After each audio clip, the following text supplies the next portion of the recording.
زہرا زہرا یا زہرا. بسم اللہ الرحمن الرحیم. اللہم صلی علی محمد و آل محمد و عجل فرج. عزیزان محترم، بگ نائٹ کا آغاز ہو گیا. یہ ہمارے لیے اتنا بڑا اچیومنٹ ہے، یہ اتنی بڑی رات آج ہمارے پاس آ گئی.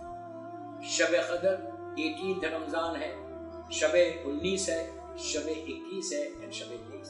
19, 21 and 23. یہ 3 nights is called شب قدر.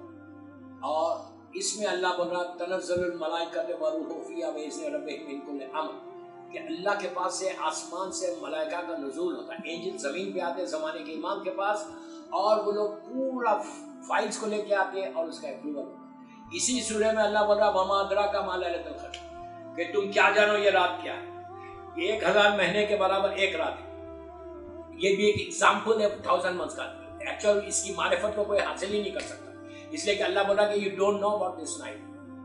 اگر اللہ بول دے کہ یو ڈونٹ نو تو پھر کوئی جان سکتا. اس رات کو لے کے جا کے ملایا گیا مادر حسنین بی بی زہرا سلام اللہ علیہا سے. جیسے شہزادی کونین کی معرفت کو کوئی حاصل نہیں کر سکتا، اسی طرح شب قدر کی معرفت کو حاصل نہیں کر سکتا.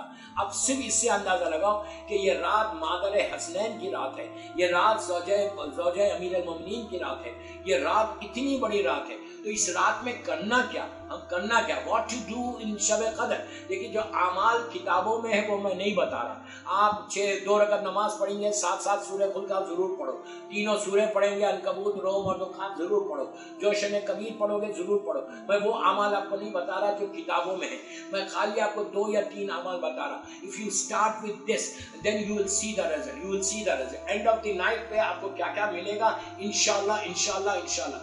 پہلی چیز اس رات میں غسل کرنا. مغرب کے بعد غسل کرو، نیت کرو کہ میں غسل کرتا ہوں شب قدر کے لیے قربۃ اللہ، میں غسل کرتا ہوں زمانے کے امام کی سلامتی کے لیے قربۃ اللہ، غسل کرتا ہوں اپنے گناہوں کی معافی اللہ کی بارگاہ میں شب قدر میں قربۃ اللہ، میں غسل کرتا ہوں شب قدر میں سارے مومنین و مومنات کی حاجات کو پورا کرنا، حاجات پورے ہونے کے لیے میں دعا کروں گا اللہ کی بارگاہ میں قربۃ اللہ.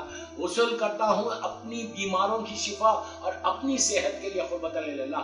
غسل کرتا ہوں میں شب قدر میں زمانے کے امام کی معرفت کو حاصل کرنے کے لیے اللہ کی بارگاہ میں دعا کروں گا قربۃ اللہ. ایک غسل آپ 25 نیتیں کر سکتے ہیں، ورنہ پورا کلپ ہی صرف غسل کے اوپر چلا جائے گا. اس کے بعد غسل کرنے کے بعد پہلی چیز یہ جو کرنا، پلیز میری بات غور سے سنو. شب قدر میں اگر تم یہ چاہتے کہ تمہاری ایک ایک دعا قبول ہو، آپ یقین کرو دنیا میں ہر سال جہاں میں نے بتایا وہاں لوگوں کے 10 12 سال کی جو لائف کے پرابلمز تھے، جو رکاوٹیں تھیں، جو آبسٹیکلز تھی، وہ دور ہوئی. Please listen what I am saying, please listen what I am saying, کہ غسل ہونے کے بعد پہلا کام یہ کرنا کہ صدقہ دینا. کسی آپ پہلے سے کسی یتیم کو دے دو، پہلے سے آپ انڈیا پاکستان میں جہاں سے بھی ہے، یا ابھی بھی اگر یورپ امریکہ میں تو آپ بھیج دو. کیسا کسی ایک غریب کو، کسی ایک یتیم کو، کسی ایک بیوہ کو اس رات میں کھانا کھلا دینا، اس کا روزہ کھلوا دینا. نیت آپ بعد میں بھی کر سکتے، آپ کے دل میں نیت ہے کہ یہ جو میں دے رہا یہ شب قدر کا میں صدقہ دے رہا، صدقہ دے رہا ہو یا جو بھی آپ شب قدر کے لیے دے دو. ایک یتیم کو کھانا کھلانا، اس سے تمہارے راستے کھلیں گے، اس سے تمہاری دعائیں قبول ہوں گی. اس لیے کہ اللہ یہ پاس جا کے جب تم مانگو گے تو تم جب اس کے بندے کو دیکھ کے مانگو گے تو اللہ تمہاری دعا جلدی قبول کرے گا. اس لیے کہ then you can say کہ پروردگار میں نے بھی ایک یتیم کو کھانا کھلایا، میں بھی غریب ہوں، میں نے بھی ایک غریب کو کھلایا، تو میرے رزق کو کھول دے. تو آپ پہلا کام یہ کرنا کہ آپ پہلے سے دے دو اور اس دن رات میں نیت کر لینا وہ صدقے کی. میں بہت تیزی سے جا رہا. اس کے بعد جب آپ مصلی کے اوپر جانا تو 2 رکعت نماز، اعمال شروع کرنے سے پہلے کہ میں اعمال بتا رہا. اور ایک چیز چیک کرو اس رات میں کہ تم کس کس سے ناراض ہو. اگر تمہارے رشتہ داروں سے اگر تم ناراض ہو تو شب قدر اعمال شروع کرنے سے پہلے پلیز غور سے سنو. اعمال بیفور یو اسٹارٹ یور اعمال چیک یور سیلف کہ تم کس سے ناراض ہو. اس کو ایٹ لیسٹ فون کرو. یہ واٹس ایپ میسج نہیں کرنا کہ if I hurt you I am sorry. وہ میسج سے سوری نہیں ہوتی. But you have to call